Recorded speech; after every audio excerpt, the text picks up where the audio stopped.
Great news! Stephen King, for the first time since I've started this YouTube channel, has released a brand new book. I managed to get hold of it last week. I managed to read it last week. So in this video, I'm going to bring you a spoiler-free review of Stephen King's latest book, Later.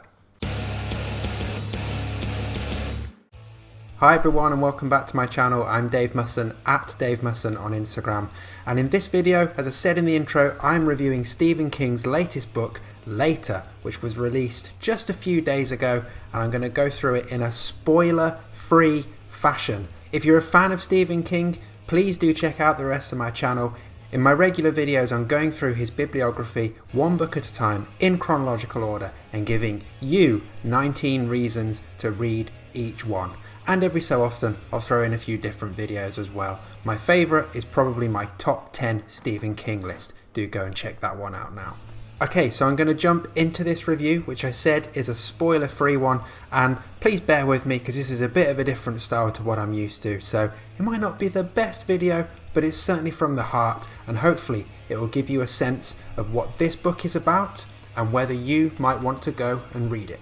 Actually, before we start that review, can I just talk about how much of a surprisingly difficult task it was to get hold of Later? I, like many people, pre-ordered Later pretty much the moment it was announced on Amazon. Amazon have a very good track record of delivering pre-orders, so you have them on the day of release. Not so with Later.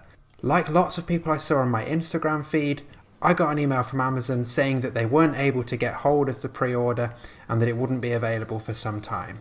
With that in mind, I cancelled my pre-order with Amazon and turned to my local bookstore, Kenilworth Books, who were able to get it for me in less than 24 hours. So thank you to them. It was great to support an independent bookshop, particularly during this current situation, and I feel very lucky to have one on my doorstep. So, as you may have noticed by the yellow ribbon at the top of the book, this release has come out with Hard Case Crime, which is the third time that Stephen King has written a book for that publishing company, the other two being The Colorado Kid and Joyland. Now, Hard Case Crime specialise in hard-boiled crime books, a throwback to the pulpy crime stuff from the 50s and 60s. Because of that, it kind of makes Later a weird match for Hard Case Crime. Now, I understand totally why Hard Case Crime would want Stephen King to write for them. He's Stephen King, and Stephen King loves working with smaller publishing companies, and he's done some really cool stuff with Hard Case in the past. But the thing is, Later, it has some crime elements, but that's not the core of its story. This feels much more like a regular Stephen King than a Hard Case Crime Stephen King. And because of the supernatural elements that are in this story, it does seem like a particularly strange match, considering some of the other stuff Stephen King has been writing and talking about recently. However, I'm not going to complain because Hard Case Crime books are cheap, they are accessible, and I mean, look at the cover. They are beautiful as well. But it is worth bearing in mind, as the narrator says throughout Later, that this, after all, is a horror story. So Later is narrated by Jamie Corklin. He's writing it as a 22-year-old, but he's reflecting on a few instances from his childhood. And what's special about Jamie? Well, he can see dead people, kind of like in that Bruce Willis film. Although, as he says in his narration, what's different from that is he can also talk to dead people. What I like about what King does with this part of the story is he puts a little bit of a different spin on it. Rather than making the dead people overly scary or something to be fearful of, they're basically just disinterested, and they fade away pretty quickly. You sort of have to catch them while the body that they've just left is still warm. Now, not only can Jamie talk to them, he discovers very quickly that they cannot lie to him, which does help with the crime elements of this story, because as you'll go through, you'll see that Jamie, whose mum happens to be dating a cop, Jamie has opportunities to use that questioning ability to try and help solve some crimes. It's pretty cool. And we know King is famous for his scary stuff, and there are some creepy parts in Later. Some of the dead people he sees, particularly the gruesome bomber, are particularly horrific, and the way the bomber haunts Jamie is pretty darn scary too. And for some of the more hard-boiled crime parts of the story, there are some really gruesome and gory scenes too. So if you are a fan of King primarily for his horror, that itch will be scratched in Later.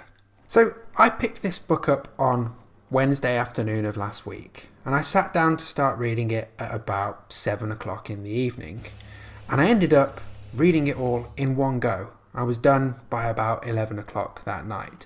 Now, I'm telling you this not because it was such a gripping, thrilling tale that I simply couldn't put it down, but it was one of those stories that I just really enjoyed being in. And I was comfortable, I didn't have anything else on, so I carried on reading. Now, I was getting to a point with about an hour's worth of reading left where I thought, okay, I can feel comfortable now putting the book down and finishing it tomorrow. Then I got to page 145 and saw a line that linked this book to one of Stephen King's greatest and most loved books of all time, and I was hooked. I had to finish it from that point.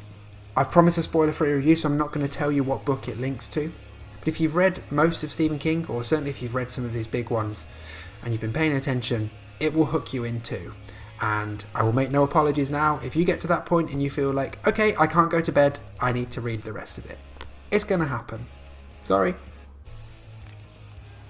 One of the cliched criticisms of King is that his endings are not so great.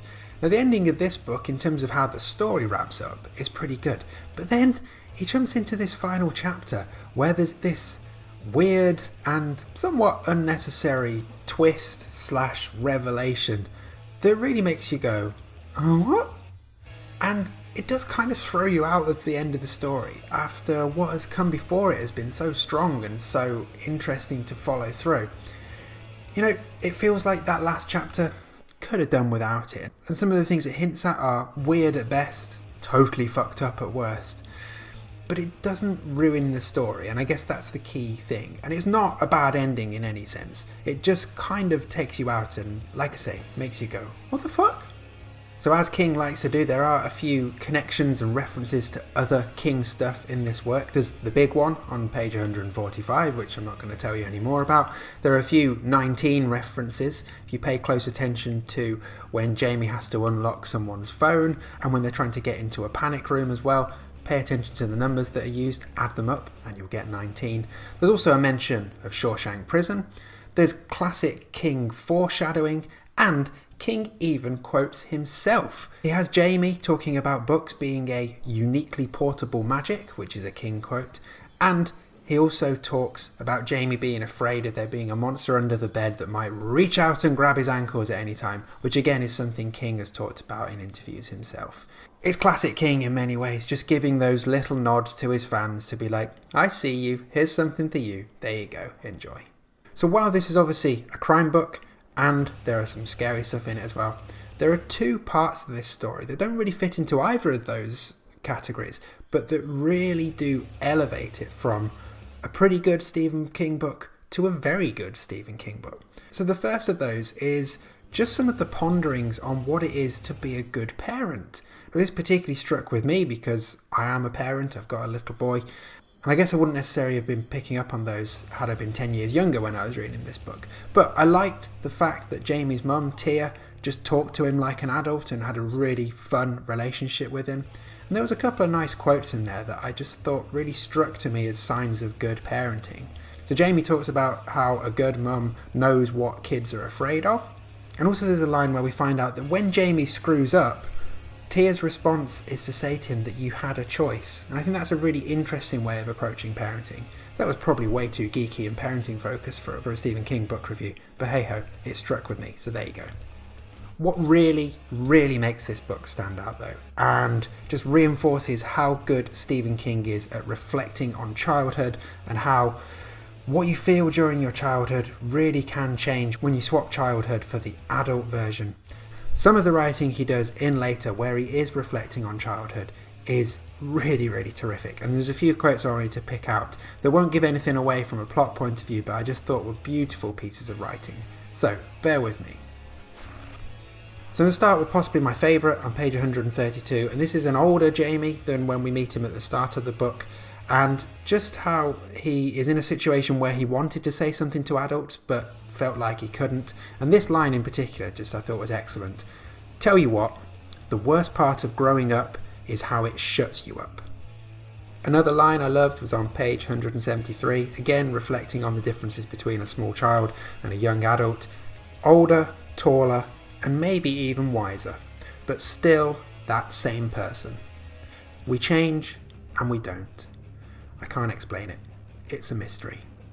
And the last one is from page 26 and kind of ties in with some of the themes that the big book that this one links to as well. And this is talking about how your willingness to believe in stuff as a child is so much greater than when you're an adult. And again, just wanted to pick out one quick line. So talking about how grown-ups have a tough time believing. And I'll tell you why. When they find out as kids that Santa Claus is a fake and Goldilocks isn't a real girl and the Easter Bunny is bullshit, just 3 examples, I could give more, it makes a complex and they stop believing anything they can't see for themselves. Like I said, just the way King is able to capture that difference between what it's like to be a child and being an adult is a surprising but beautiful thing to find at the core of Later. So overall, I think Later is really great. It's a compelling story and it's King doing what he's great at really, really well, even this late into his career. Those reflections on growing up are fantastic, and then throwing in some weird shit along the way just keeps most of his hardcore fans happy as well. Yeah, it's a weird match for hard case crime, but it's brand new King, and when it's this good, I couldn't really care who published it, as long as somebody published it so that I could get hold of it and read it. I would very much recommend you checking out Later, whether you're new to Stephen King or whether you've been a constant reader for years and years. There's something in here for every type of Stephen King fan. It's a great little story, and the fact that it is a shorter one as well does help King whittle down a lot of his backstory stuff that he's often guilty of and makes it just tight and punchy. And like I said earlier, you can read it in one sitting. It's a fantastic little story and I definitely recommend you checking it out. So there we go, there's my spoiler-free review of Later. Do let me know what you think and let me know what you thought of me doing a review of a new book rather than just trying to tell you about old ones as well. Something a bit different for me, but hopefully it wasn't too bad. Don't be afraid to stop by my Instagram channel at Dave Musson to say hi, and feel free to subscribe to this channel as well and explore some of my other videos. I'll be back soon with a regular one, but until then, take care.